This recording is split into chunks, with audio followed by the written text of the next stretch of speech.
Hello.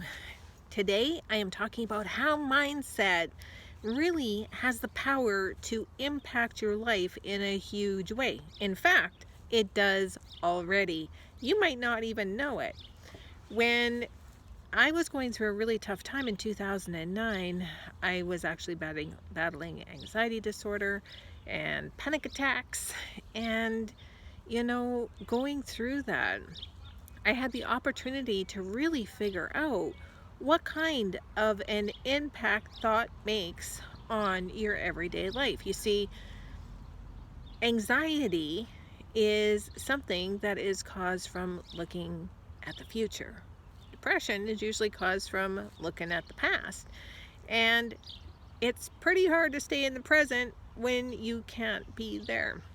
Fear is another thing that really shows up that has the power to distract you and focus on what you don't want rather than what on you do want. So it is super important when you are wanting to set a goal or achieve something, you pay really close attention to what you're thinking about, because feeding fear is the quickest way to make sure you don't get to where you want to go.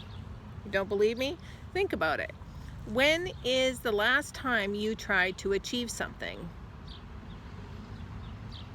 Now, what was it that stopped you from getting it or slowed you down from achieving it? If nothing stands in your road, I don't know, go find another video to watch, because this isn't going to make any important impact in your day. But for most people, you can think of something where your challenge, when you think about it, it's creating some fear, it's creating some resistance, and it takes a little bit of time to get over it, because you see, the biggest challenge isn't actually the challenge. In most cases, most challenges can be fixed pretty quick, but it is it is getting to the place to decide to make change that seems to take forever. Have you ever had that in your life? I remember one time I had been in the corporate world for a really, really, really long time, like 2.5 decades, which might not be a lot for some, but it was a hell of a long time for me. And I wanted to make a change because I knew that I wanted to do something different, but there was a ton of fear that came up. Okay, number one, how are you going to pay your bills? Back then, I had two kids that lived at home that I was responsible for, and they need to be fed. They need some fuel for their bodies and for their thoughts, right? I'm in the park right now. It's a motorbike, and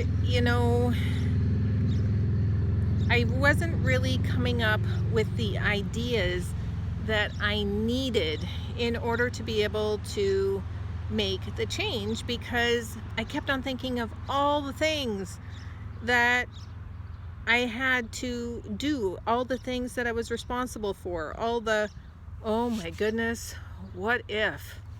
Ever had that? What if it doesn't work? What if it does?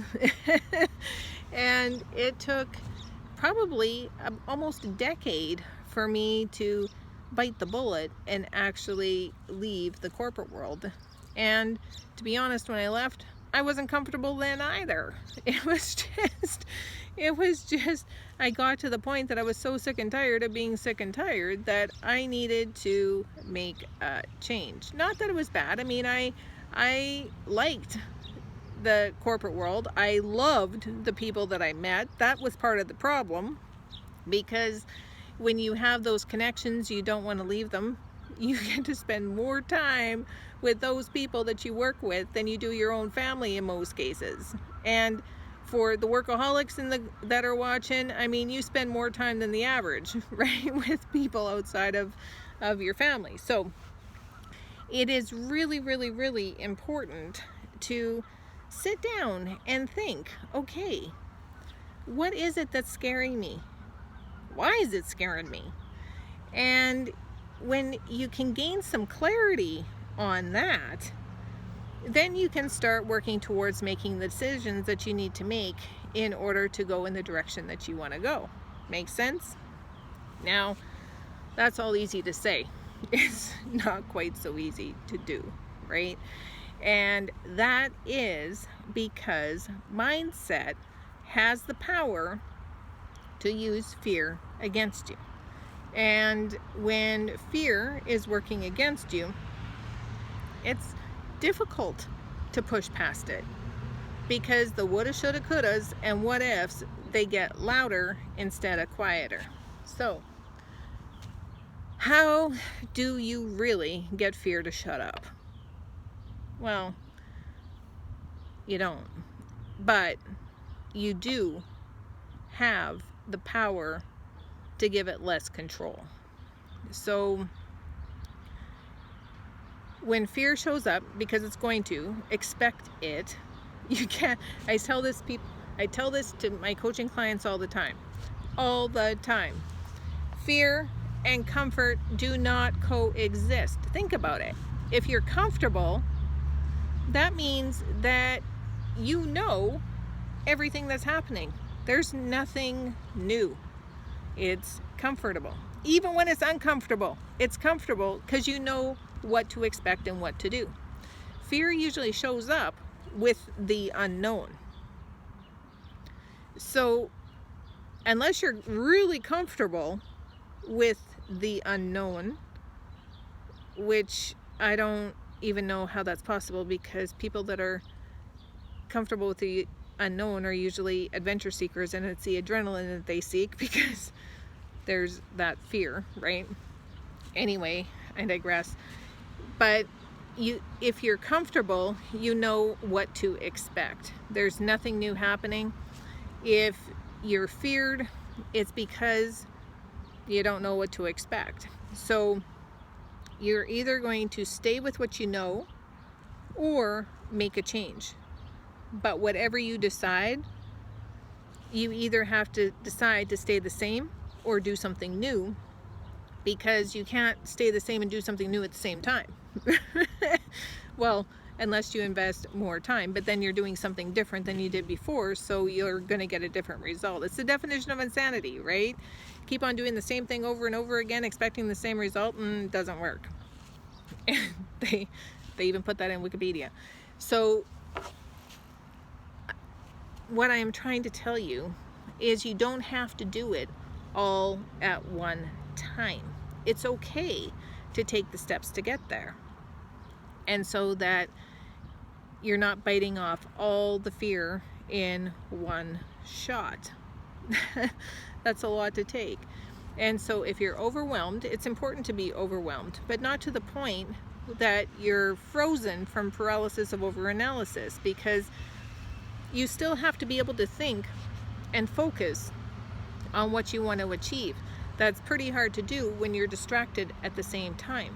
So if you are really wanting to be able to make a change, the best way to do it, to keep your mind somewhat calm, is to do what you've been doing and slowly start implementing the new things that you want to do until you get to the point that you know it's time to make the change.